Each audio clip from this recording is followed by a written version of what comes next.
देव भगवान की जय। प्यारे कृष्ण कन्हैया लाल की जय।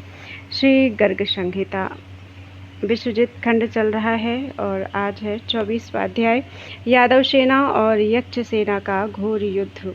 श्री नारद जी कहते हैं, राजन, अस्त्र शस्त्रों की वर्षा से वहां अंधकार छा जाने पर महाबली मणिग्रीव ने बाणों द्वारा बैरी वाहिनी का उसी प्रकार विध्वंस आरंभ किया जैसे कोई कटु वचनों द्वारा मित्रता का नाश करे। मणिग्रीव के बाण समूह से छत विक्षत हो हाथी, घोड़े, रथ और पैदल सैनिक हाथी के उखाड़े हुए वृक्षों की भांति धराशायी होने लगे।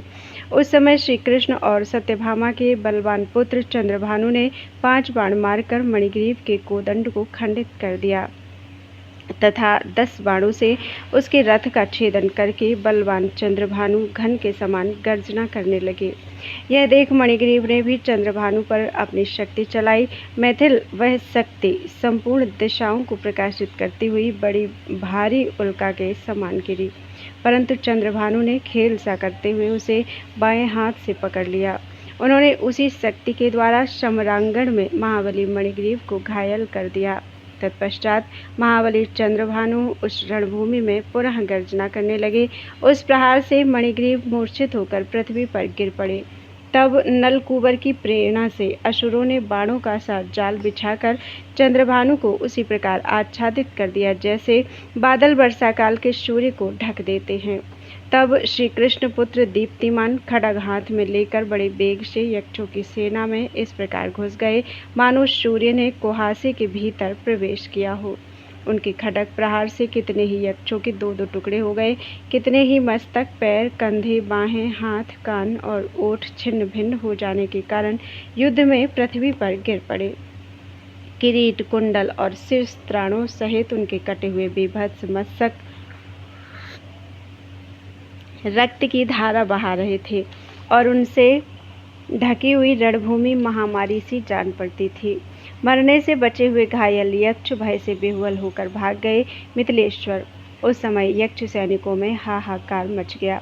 तब कवचधारी नलकूबर धनुष की टंकार करते हुए बहुत ऊंची पताका वाले रथ पर आरूढ़ हो वहां आ पहुंचे और डरो मत यूं कहकर अपने सैनिकों को अभयदान देने लगे। नलकूबर ने 5 बाणों से कृतवर्मा पर, 10 बाणों से अर्जुन पर और 20 बाणों से दीप्तिमान पर प्रहार किया। राजन, तब महाबाहु कृतवर्मा ने अपने सिंहनाद से संपूर्ण दिशाओं को निनादित करते हुए 5 विशिखों द्वारा नलकूबर को करारी चोट पहुंचाई। वे बाण नलकूबर का कवच फाड़कर शरीर को छेदते हुए सबके देखते देखते धरातल में उसी प्रकार समा गए जैसे सर्प बामी में घुस जाते हैं। कृतवर्मा के बाण से अंग विदीर्ण हो जाने के कारण नलकूबर को मूर्छित हुआ देख सारथी हेममाली उन्हें रणभूमि से दूर हटा ले गया। घंटानाद और पार्श्वमौली कुबेर के ये दोनों मंत्री अपने बाण समूहों से यादवों की उद्भट सेना को घायल करने लगे। गृध्र पक्ष से युक्त सुनहले पंख और तीखे मुख वाले मन के समान वेगशाली उन दोनों के बाण सूर्य की किरणों के समान संपूर्ण दिशाओं को उद्भासित कर रहे थे। तदनंतर महावीर अर्जुन ने उन मंत्रियों के बाणों के उत्तर में बहुत से बाण चलाना आरंभ किया। दोनों ओर चलने वाले बाणों के संघर्ष से युद्धभूमि में हजारों विस्फुलिंग प्रकट होने लगे। नरेश्वर, आकाश में खद्योतों की भांति चमकने वाले वे चंचल विस्फुलिंग अलात चक्र की भांति शोभा पाने लगे। रणदुर्मदवीर गांडीवधारी अर्जुन ने गांडीव धनुष से छूटे हुए विशिखों द्वारा उस समस्त बाण समूह को क्षण मात्र में काट गिराया। उन्होंने बाणों के समुदाय से 2 योजन के घेरे में पिंजरा सा बना दिया और बलपूर्वक उन दोनों मंत्रियों के ध्वज सहित रथों को उस घेरे के अंदर कर दिया। वे दोनों मारे गए यह जानकर समस्त पुण्यजन तत्काल युद्ध छोड़कर हाहाकार करते हुए भाग चले। उसी समय करोड़ों भूत वृंद युद्धभूमि में आ गए। राजन, कोटि कोटि डाकिनियां रणभूमि में हाथियों को उठा उठाकर फेंकने लगी। मनुष्यों, घोड़ों तथा रथियों को पृथक पृथक मुंह में डालकर चबाने लगी। एक एक मानव के पीछे एक एक भूत लगा था। 10 के साथ 10 भूत दौड़ते दिखाई देते थे। प्रमथ गणों ने खड्वांग से बारंबार लोगों को मारा और गिराया। यातुधानियां रणमंडल में नरमुंडों को चबा रही थीं। बेतालगण खप्पर में बहुत सा रक्त ले लेकर पी रहे थे। विनायक नाचते और प्रेत गाते थे। कूष्मांड और उन्माद उस युद्ध भूमि में गिरे हुए मस्तकों का संग्रह करते थे। स्वर्गगामी वीरों के मस्तकों का उनके द्वारा किया जाने वाला वह संग्रह भगवान शिव की मुंडमाला बनाने के लिए था। मातृगण, ब्रह्म, राक्षस और भैरव उस युद्ध में कटकर गिरे हुए मस्तकों को गेंद की तरह बारंबार उछालते, फेंकते हुए हंसते, खिलखिलाते और अट्टहास करते थे। विकराल मुख वाले पिशाच बुरी तरह कूद फांद रहे थे। पिशाचिनियाँ युद्ध में बच्चों को गरम गरम रक्त पिलाती थीं और बच्चों को आश्वासन देते हुए कहती थीं, बेटा मत रो, हम तुम्हें इन लोगों की आंखें भी निकाल कर देंगी। इस प्रकार भूत गणों का बल बढ़ता देख बलदेव के छोटे भाई बलवान गद हाथ में गदा लेकर मेघों के समान गर्जना करने लगे। लाख भार की उस मौवी गदा से गद ने उन विशाल भूत सेना को उसी प्रकार मार गिराया जैसे इंद्र वज्र से पर्वतों को धराशायी कर देते हैं। गदा की मार से मस्तक फट जाने के कारण बहुत से कूष्मांड, उन्माद, बेताल, पिशाच और ब्रह्म राक्षस मूर्छित होकर भूमि पर गिर पड़े। गद ने सम्रांगण में डाकिनियों के दांत तोड़ डाले, प्रमथों के कंधे विदीर्ण कर दिए और यातुधानों के मुख छिन्न भिन्न कर डाले। राजन, गदा से रौंदे गए प्रेत दसों दिशाओं में उसी तरह भाग चले जैसे प्रलय काल के समुद्र में भगवान बाराह की दाढ़ से अंग भंग होने के कारण दैत्य पलायन कर गए थे। भूतगणों के भाग जाने पर वीरभद्र सामने आया। उस बलवान भूतनाथ ने बलदेव के छोटे भाई गद को गदा से मारा। गद ने उसकी गदा को अपनी गदा पर रोक लिया और फिर अपनी गदा उसके ऊपर चलाई। मैथिलेश्वर, वीरभद्र और गद में बड़ा भयंकर गदा युद्ध हुआ। वे दोनों ही गदाएं आग की चिंगारियां छोड़ती हुई परस्पर टकराकर चूर चूर हो गईं। फिर एक दूसरे को ललकारते हुए उन दोनों ने मल्ल युद्ध छिड़ गया। वे भुजाओं, घुटनों और पैरों के आघात से पर्वतों को गिराते हुए लड़ने लगे। वीरभद्र ने बलपूर्वक करवीर पर्वत को उखाड़कर अट्टहास करते हुए उसको गद के ऊपर फेंका। गद ने उस पर्वत को पकड़ लिया और फिर उसी के ऊपर उसे दे मारा। तब बलवान वीरभद्र ने वीरवर गद को पकड़कर बड़े वेग से आकाश में लाख योजन दूर फेंक दिया। वहां से भूमि पर गिरने पर गद के मन में कुछ व्याकुलता हो गई। फिर महाबली गद ने वीरभद्र को भी उठा लिया और वेग से घुमाकर शीघ्र ही उसे भी लाख योजन दूर फेंक दिया। वीरभद्र कैलाश पर्वत के शिखर पर गिरा। गदा के प्रहार से तो वह पीड़ित था ही, अतः 2 घड़ी तक मूर्छा में पड़ा रहा। तदनंतर शक्ति उठाए स्वामी कार्तिकेय बड़े वेग से युद्धभूमि में पहुंचे। उन्होंने अनिरुद्ध और शांब को लक्ष्य करके शीघ्र ही अपनी शक्ति चलाई। अनिरुद्ध के रथ का भेदन कर शांब को घायल करके उनके रथ को भी तोड़ती हुई वह शक्ति उस युद्धभूमि में सहस्रों हाथियों, रथों और लाखों वीरों को मारकर 10 दिशाओं में चमकती और कड़कती हुई बिजली की तरह फुफकारती सर्पिणी के समान भूमि में समा गई। तब क्रोध से भरे महाबाहु जाम्बवती कुमार शांब ने प्रत्यंचा का घोष करते हुए तरकस से एक बाण निकाला। वह बाण एक होता हुआ भी तरकस से बाहर निकलते ही 10 हो गया। धनुष पर पैर रखते समय 100 और खींचते समय उसने सहस्र रूप धारण कर लिए। छूटते समय उस बाण के लाख रूप हो गए और लक्ष्यों तक पहुँचते पहुँचते उसने कोटि रूप धारण कर लिए। इस प्रकार उस अनेक रूपधारी विशिख ने सिखी और सिख वाहन स्वामी कार्तिकेय को घायल करके सम्रांगण में कोटि कोटि वीरों को विदीर्ण कर डाला।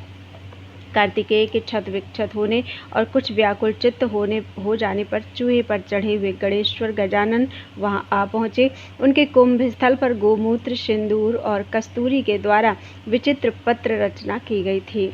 उनका सुंदर वक्रतुंड कुमकुम से आलिप्त था। सिंदूर पूर्ण कपोलों के कारण उनकी बड़ी मनोहर आभा दिखाई देती थी। कानों का उज्ज्वल वर्ण मानो कपूर की धूल से धवलित किया गया था। उनके कपोलों पर बहती हुई मद धारा से जिनके अंग विह्वल हो रहे थे, वे मत वाले भ्रमर उनके चंचल कर्ण तालों से आहत हो गुंजारव करते हुए मानो संगीत, ताल और वासंतिक राग की सृष्टि कर रहे थे। उन मधुपों से सेवित भालचंद्रकारी गणपति अनुपम शोभा पा रहे थे। उनकी अंग कांति बाल रवि के समान अरुणोज्ज्वल थी। उनकी बाहों में निर्मल अंगद, गले में हेम निर्मित हार और हंसुली थी तथा मस्तक पर धारण किए हुए मुकुट की किरणों के द्वारा वे सब ओर से दीप्तिमान दिखाई देते थे। वे चूहे पर विराजमान थे। उनके मुख में एक ही दांत था। गजाकार भव्य मूर्ति शोभा पा रही थी। उन्होंने हाथों में पाश, अंकुश, कमल और कुठार समूह धारण कर रखे थे। उनका कद ऊंचा था। उनके 4 भुजाएं थीं। वे घोर संग्राम में प्रवृत्त थे। किन्हीं शस्त्रधारियों को शूण में लपेटकर अपने अंकुश की मार से उनका कचूमर निकाल देते थे। अनेक धार वाली फरसे से समस्त शस्त्रधारियों का संहार करते हुए वे श्री परशुराम जी के समान जान पड़ते थे। पैदल वीरों, हाथियों, घोड़ों तथा रथ समूह से युक्त चतुरंगिणी सेना को धराशायी करके रथ सहित शांब को पकड़कर वे युद्ध स्थल से दूर फेंक रहे थे। उन्हें देखकर यादवगणों सहित प्रद्युम्न के मन में बड़ा विस्मय हुआ। उन्होंने अपने परम बुद्धिमान पुत्र अनिरुद्ध से यह उत्तम बात कही। त्वदीयं वस्तु गोविंदम तुभ्यमेव समर्पितम। बोल वृंदावन बिहारी लाल की जय। 25वां अध्याय। प्रद्युम्न का एक युक्ति के द्वारा गणेश जी को रणभूमि से हटाकर गुह्यक सेना पर विजय प्राप्त करना और कुबेर का उनके लिए बहुत सी भेंट सामग्री देकर उनकी स्तुति करना और फिर प्रागज्योतिषपुर में भेंट लेकर प्रद्युम्न का विरोधी बानर द्विविद को किष्किंधा में फेंक देना। प्रद्युम्न बोले, बेटा, ये महाबली गणेश साक्षात भगवान श्री कृष्ण की कला है। इन्हें देवता भी नहीं जीत सकते, फिर भूतल के मनुष्यों की तो बात ही क्या है। जिनके निकट इनका वास है उनके पक्ष की पराजय नहीं होती। पूर्व काल में भगवान श्री कृष्ण ने शिवलोक में इन्हें ऐसा ही वर दिया था। यदि ये यहाँ रहेंगे तो हम लोगों की कदापि विजय नहीं हो सकती। भगवान श्री कृष्ण के वरदान से इनका बल बहुत बढ़ा चढ़ा है और ये शत्रु पक्ष में चले गए हैं। इसलिए तुम प्रचंड मार्जार होकर हुंकार करते हुए युद्ध भूमि से बलपूर्वक इनके चूहे को मार भगाओ। इस महायुद्ध में अपने फूतकारों के द्वारा 10 दिशाओं में उसे खदेड़ो। जब तक मैं शत्रु सेना पर विजय पाता हूँ तब तक तुम इसे शीघ्र ही दूर भगाने का प्रयास करो। श्री नारद जी कहते हैं, राजन, तब भगवान अनिरुद्ध ने प्रचंड मार्जार का रूप धारण किया।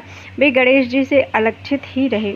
वैष्णवी माया के प्रभाव से गणेश जी उन्हें पहचान न सके। वह प्रचंड मार्जार विकट फूतकार करता हुआ चूहे के सामने कूद पड़ा। राजन, वह मुंह फाड़ फाड़ कर निरंतर उसे देखने और तीखे नखों से विशेष चोट पहुंचाने लगा। चूहा उस बिलाव को देखते ही भय से विह्वल हो गया और तुरंत कांपता हुआ रणभूमि से भाग चला। क्रोध से भरा हुआ मार्जार स्थूल रूप धारण करके उसका पीछा करने लगा। गणेश जी बारंबार उस चूहे को युद्ध भूमि की ओर लौटाने का प्रयत्न करने लगे, किंतु प्रचंड मार्जार से पीड़ित चूहा युद्ध भूमि की ओर नहीं लौटा। मैथिल, वह 7 द्वीपों, 7 समुद्रों, दिशाओं और विदिशाओं में तथा ऊपर के 7 लोकों में भागता फिरा, किंतु उसे कहीं भी शांति नहीं मिली। राजन, गणेश जी को पीठ पर लिए वह चूहा जहाँ जहाँ गया वहाँ प्रचंड पराक्रमी मार्जार भी उसका पीछा करता रहा। इस प्रकार चूहे सहित गणेश जी जब सुदूर दिशाओं में चले गए और अपने पक्ष के सभी प्रमथगण विस्मित हो गए, तब पुष्पक विमान पर बैठे हुए कुबेर ने अपनी गुह्यक संबंधनी माया फैलाई। अपना दिव्य धनुष लेकर महेश्वर को नमस्कार करके उन्होंने मंत्र सहित कवच धारण किया और बाण समूहों का संधान किया। उसी समय आकाश में प्रलयकालिक मेघ छा गए। बिजलियों की गड़गड़ाहट और महाभयंकर मेघों की घटा से अंधकार फैल गया। हाथी के समान मोटे मोटे जलबिंदु और ओले गिरने लगे। बादल अत्यंत भयंकर जलधाराओं की वृष्टि करने लगे। क्षण भर में समस्त समुद्रों ने भूतल को आप्लावित कर दिया। रणमंडल में सजीव पर्वत दिखाई पड़ने लगे। प्राकृत प्रलय हुआ जान यादव भय से विह्वल हो गए। वे अस्त्र-शस्त्र त्याग कर बारंबार श्री कृष्ण पुकारने लगे। गुहिकों की उस माया को जानकर भगवान श्री प्रद्युम्न हरि ने अपनी सत्वात्मिका विद्या को, जो समस्त मायाओं को नष्ट करने वाली है, जप कर बाण के बीच में काम बीज क्लीम की स्थापना की और फिर उसके मुख पर प्रणव तथा श्री बीज ओम श्री का आधान करके उसे कान तक खींचा और चतुर्भुज श्री कृष्ण का स्मरण करके विद्युत के समान टंकार ध्वनि करने वाले धनुष से भुजदंडों द्वारा उस विषिक को चलाया। कोदंड दंड से छूटे हुए उस वृश्चिक ने दिग्मंडल को उद्योतित करते हुए उस गुह्यक संबंधिनी माया को उसी तरह नष्ट कर दिया जैसे सूर्यदेव अंधकार का ध्वंस कर देते हैं। यह देख पुष्पक पर बैठे हुए राजराज कुबेर भयभीत होकर कांप उठे और यक्षों के साथ सम्रांगण से भागकर अपनी पुरी को चले गए। देवता लोग प्रद्युम्न के ऊपर फूलों की वर्षा करने लगे। समस्त यादव जय जयकार करते हुए हर्ष के साथ हंसने लगे। राजन उस समय अत्यंत हर्षित हो राजराज कुबेर हाथ जोड़ भेंट लेकर शीघ्र ही प्रद्युम्न के सामने गए। राजन 2 सूंडों में सुशोभित और 4 दांतों से युक्त ऊंचाई में पर्वतों से भी होड़ लगाने वाले 2 लाख मदवर्षी हाथी मोती की बंधनवारों से सुशोभित सुवर्ण निर्मित सूर्य तुल्य तेजस्वी एवं 100 घोड़ों से खिंचे हुए 10 लाख रथ चंद्रमा के समान श्वेत कांति वाले 10 अरब घोड़े माणिक के जटित 4 लाख चमकीली शिविकाएं तथा पिंजरों में बंद 2 लाख सिंह कुबेर ने प्रद्युम्न को भेंट किए। विदेहराज चीते मृग गवय और शिकारी कुत्ते 1-1 करोड़ की संख्या में दिए। नृपेश्वर पिंजरों में विराजमान तोता मैना कोकिल सुनहरे हंस और अन्यान्य विचित्र पक्षी राजराज ने लाख लाख की संख्या में अर्पित किए। कुबेर ने विश्वकर्मा का बनाया हुआ विष्णु दत्त नामक एक विमान भी दिया जिसमें मोती की झालरें लटक रही थीं। उसकी ऊंचाई 8 योजन और लंबाई चौड़ाई 9 योजन की थी। उसमें लाख लाख ध्वज और कलश लगे हुए थे। वह इच्छानुसार चलने वाला विमान सुवर्णमय शिखरों से सुशोभित और सहस्रों सूर्यों के समान तेजस्वी था। मैथिल उसके अतिरिक्त सहस्रों कल्पवृक्ष सैकड़ों कामधेनुएं 100 चिंतामणियां तथा 100 दिव्य पारस पत्थर भी कुबेर ने दिए जिनके स्पर्श से लोहा भी सोना हो जाता है। छत्र चंवर और सोने के सिंहासन भी 100-100 की संख्या में भेंट किए। दिव्य पद्मों की सुंदर केशरों से युक्त माला दी। 100 द्रोण अमृत नाना प्रकार के फल रत्न जड़ित सोने के आभूषण दिव्य वस्त्र दिव्य कालीन सोने चांदी के करोड़ों सुंदर पात्र अमोघ शस्त्र तथा कोटि सुवर्ण मुद्राएं भी भेंट की। बोझ ढोने वाले हाथियों और मनुष्यों द्वारा सब सामान भेजकर कुबेर ने 9 निधियां प्रदान की। इस प्रकार महात्मा प्रद्युम्न को भेंट सामग्री अर्पित करके राजराज ने उनकी परिक्रमा की और हर्ष से भरकर प्रणाम पूर्वक उनसे कहा। कुबेर बोले, आप भगवान महात्मा पुरुष हैं, आपको नमस्कार है। आप अनादि सर्वज्ञ निर्गुण एवं परमात्मा हैं। प्रधान और पुरुष दोनों के नियंता और प्रत्येक चैतन्य धाम हैं। आपको बारंबार नमस्कार है। स्वयं ज्योति स्वरूप और श्यामल अंग वाले आपको नमस्कार है। आप वासुदेव को नमस्कार है। शंकरषण को नमस्कार है। प्रद्युम्न अनिरुद्ध एवं सात्वत भक्तों के प्रतिपालक आपको नमस्कार है। आप ही मदन मार और कंदर्प आदि नामों से प्रसिद्ध हैं। आपको बारंबार नमस्कार है। दर्पक काम पंचबाण अनंग तथा शंबरासुर के शत्रु भी आप ही हैं। आपको नमस्कार है। हे मनमथ आपको नमस्कार है। हे मीन केतन आपको नमस्कार है। आप मनोभव देव तथा कुसुमेश हैं।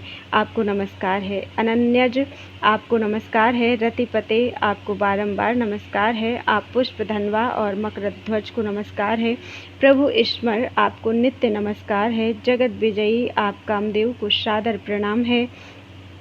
रुक्मवती के भर्ता तथा सुंदरी के पति आपको नमस्कार है। भूमन मैं यह करूँगा, यह करता हूँ, यह मेरा है, यह तुम्हारा है, मैं सुखी हूँ, दुखी हूँ, ये मेरे सुहृद लोग हैं इत्यादि बातें कहता हुआ यह सारा जगत अहंकार से मोहित हो रहा है।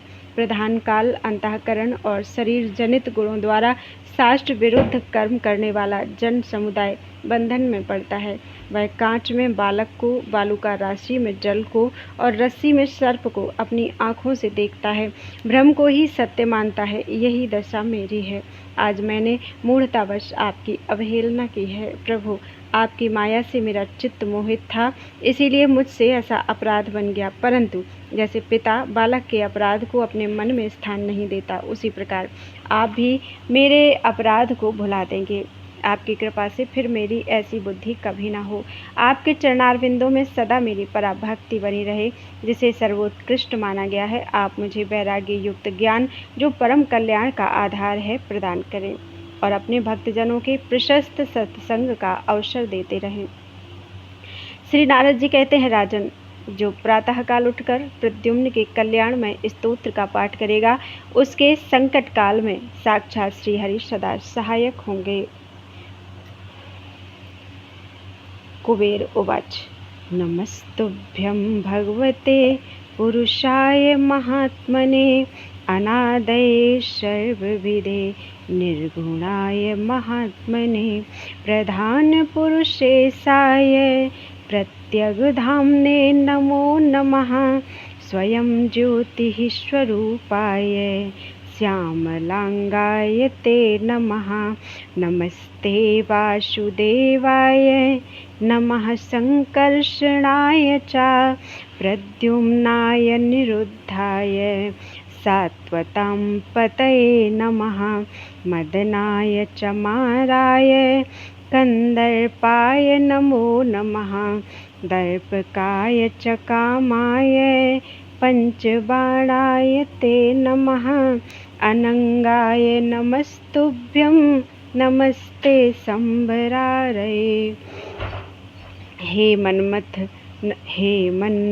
नमस्तुभ्यं नमस्ते मीनकेतन मनोभवाय देवाय नमस्ते कुसुमेशवे अनन्यज नमस्तुभ्यं रतिर्भर्त्रे नमो नमः नमस्ते पुष्पधनुषे मकरध्वजते नमः स्मराय प्रभवे नित्यं जगद्विजयकारिणे नमो रुक्मवती भर्त्रे सुन्दरी पतये नमः इदं करिष्यामि करोमि भूमन् ममेदमस्तीति तवेदमब्रुवन् अहं सुखी दुःखयुतः सुहृज्जनो लोको ह्यहंकार विमोहितोऽखिलः प्रधानकालाशयदेहैर्जैर्गुणैः कुर्वन् विकर्माणि जनो निबध्यते काचिर्भकं सैकत एव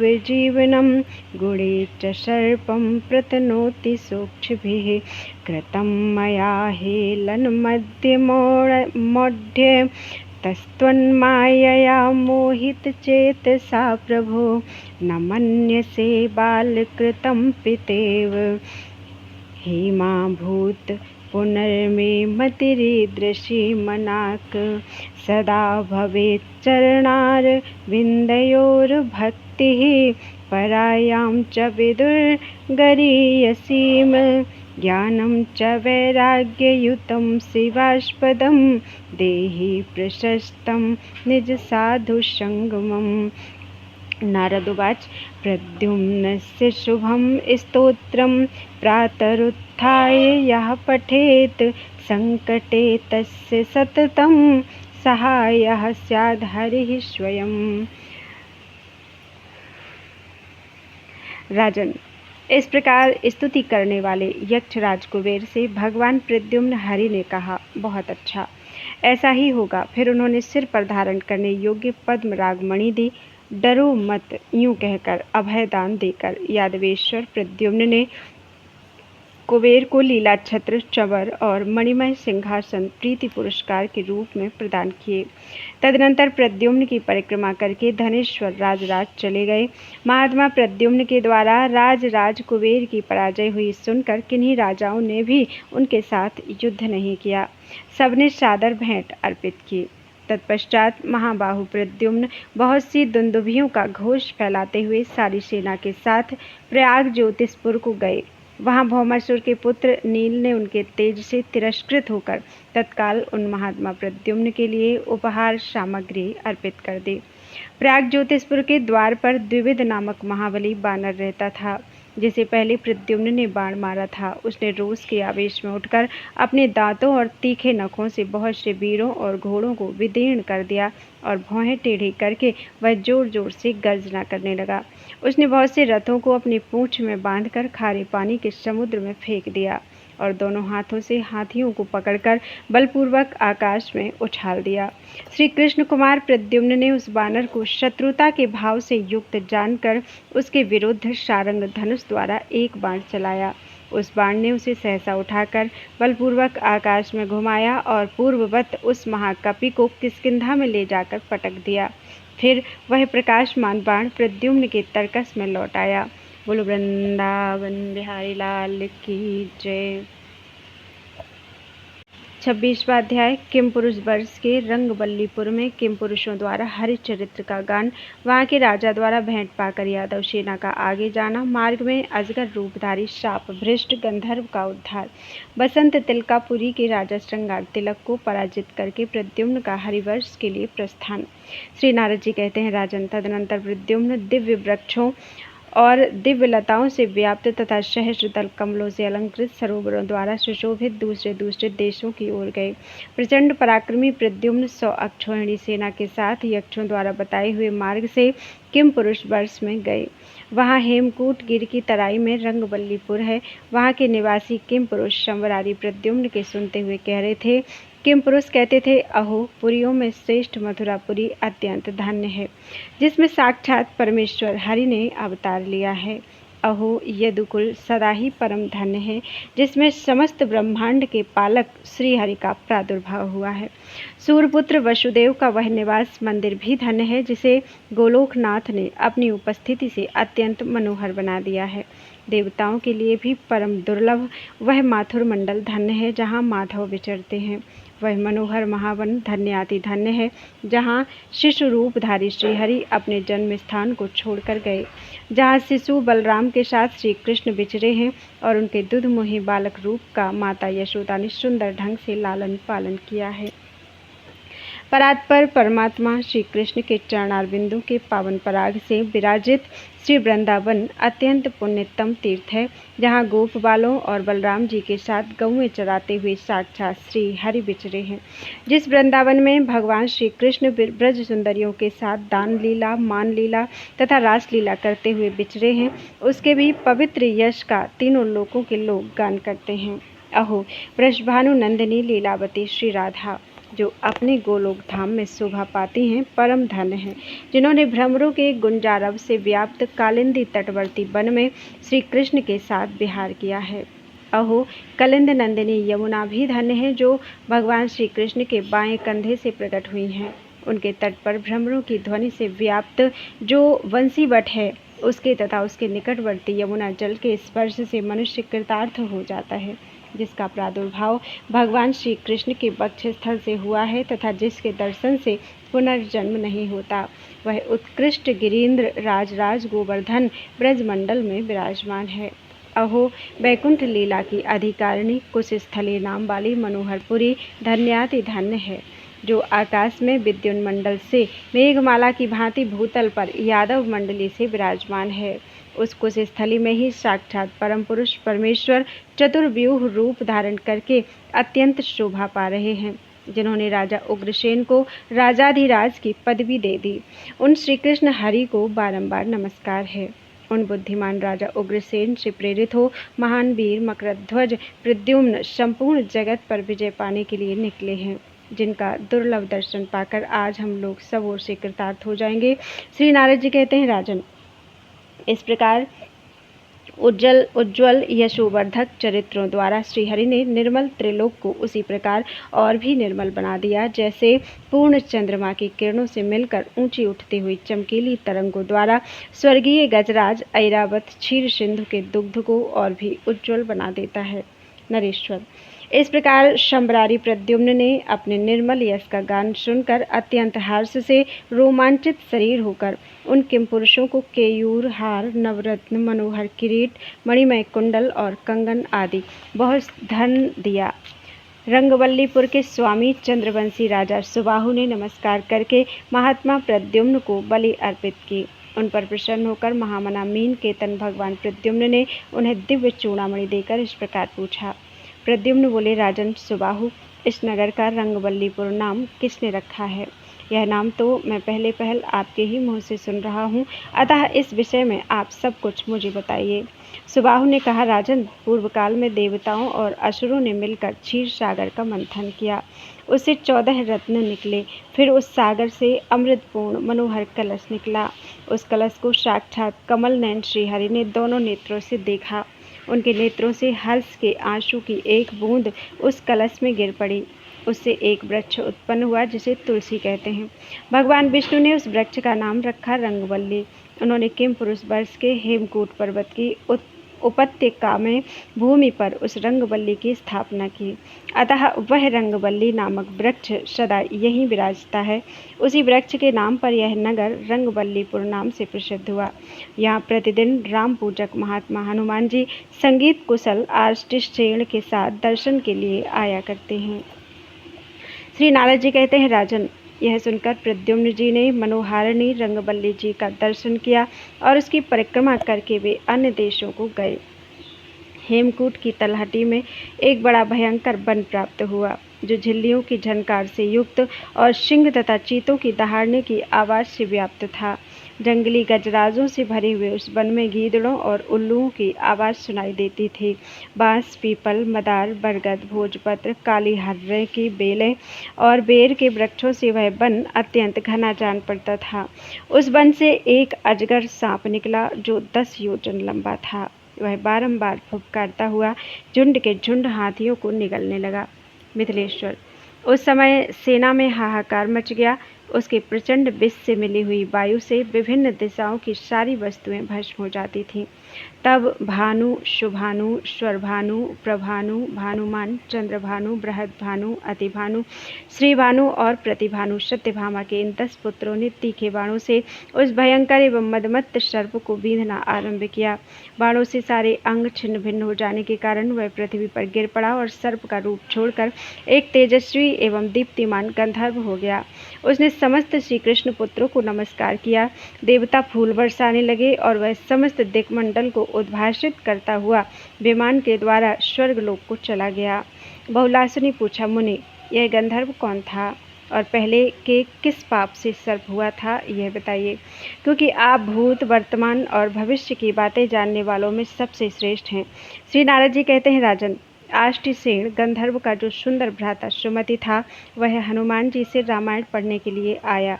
हनुमान जी हेमकूट पर्वत पर श्री राम की सेवा में प्रातःकाल से लेकर 14 घड़ी तक लगे रहते थे। वे लक्ष्मण सहित जानकी पति श्री रामचंद्र जी का ध्यान कर रहे थे। इसी समय उसने सांप की भांति फुंफकार करके हनुमान जी का ध्यान भंग कर दिया। तब वानरराज महावीर हनुमान जी ने कुपित होकर सुमति को शाप दे दिया, दुर्बुद्धे, तू सर्प हो जा। सुमति ने उसी समय उनके चरणों में प्रणाम करके हाथ जोड़कर कहा, देव, आप अपनी शरण में आए हुए मुझ दीन की रक्षा कीजिए। तब प्रसन्न होकर धर्मज्ञ भगवान हनुमान ने सुमति से कहा, द्वापर के अंत में भगवान श्री कृष्ण के पुत्रों के धनुष से छूटे हुए तीखे बाणों द्वारा जब तुम्हारा शरीर विदीर्ण हो जाएगा, तब तुम अपने गंधर्व शरीर को प्राप्त कर लोगे, इसमें संशय नहीं है। विदेहराज, वही सुमति नामक गंधर्व शाप से मुक्त हुआ। सत्पुरुषों का शाप भी वरदान के तुल्य है, फिर उनका वरदान मोक्ष देने वाला हो जाए, इसके लिए तो कहना ही क्या है। तदनंतर श्री कृष्ण कुमार महाबाहु प्रद्युम्न मनोहर चैत्र देशों को गए, जो बासंती और माधवी लताओं से सुशोभित थे। यहाँ भ्रमरों की ध्वनि से शोभा पाने वाले सहस्र दल कमलों का पराग सरोवरों में अवीर चूर्ण की भांति गिरता था। रास्ते में इलायची और लौंग की लताएं लहलहाती थीं, जो सैनिकों के पांवों से कुचलकर धूल में मिल जाती थीं। झुंड के झुंड भ्रमर हाथियों के कर्ण तालों से ताड़ित हो आसपास मंडराते हुए शोभा पाते थे। राजन, वहाँ के पुरुष 10,000 हाथियों के समान बलवान होते थे। उनके शरीर पर झुर्रियाँ नहीं दिखाई देती, उनके बाल नहीं पकते और शरीर में पसीना, थकावट एवं दुर्गंध नहीं होती। वहाँ प्रतिदिन त्रेता युग के समान समय रहता है। दिव्य औषधियों तथा नदियों के गुणकारी प्रभाव से वहाँ के लोगों की आयु 10,000 वर्ष की हुआ करती है। वहाँ अमृत के समान जल और स्वर्णमयी भूमि शोभा पाती है। उस भूमि से मोती, मूंगे, वैदूर्य आदि रत्नों की उत्पत्ति होती है। वहाँ की मदमत्त रमणियाँ बड़ी सुंदरी और अक्षय यौवन से विभूषित होती हैं। वे वहाँ के उपवनों में दूर से ऐसी चमकती हैं जैसे बादलों में बिजलियाँ। वहाँ बसंत तिलका नाम की एक सुंदर सुरम्य नगरी है, जहाँ श्रृंगार तिलक नाम के महाबली राजा राज्य करते हैं। विजयी वीरों को एकत्र करके स्वयं भी कवच धारण किए हाथी पर सवार हो वे राजा श्रृंगार तिलक प्रद्युम्न के सामने युद्ध के लिए निकले। उस समय शांब, सुमित्र, पुरुजित, सतजित, सहस्रजित, विजय, चित्रकेतु, वसुमान, द्रविण और क्रतु, जाम्बवती के इन 10 पुत्रों ने वहां नाराजों से दुर्दिन उपस्थित कर दिया। मैथिल उन बाणों से विदीर्ण होकर विपक्षी योद्धा भागने लगे। बाणों से अंधकार छा जाने पर वहां महान कोलाहल मच गया।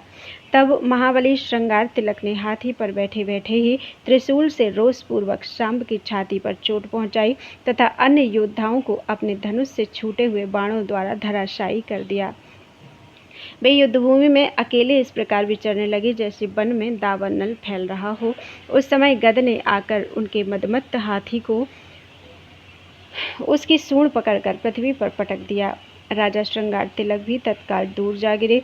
फिर तो भय से व्याकुल हो उन्होंने युद्ध में उसी क्षण दोनों हाथ जोड़ लिए और 1 अरब घोड़े, 1 लाख रथ और 10,000 हाथी प्रद्युम्न को भेंट में दिए। इस प्रकार किम पुरुष वर्ष पर विजय पाकर महाबली श्री कृष्ण कुमार प्रद्युम्न निषादों के दिखाए हुए मार्ग से हरिवर्ष की ओर प्रस्थित हुए। बोलो वृंदावन बिहारी लाल की जय। त्वदीयं वस्तु गोविंदम तुभ्यमेव समर्पितम्।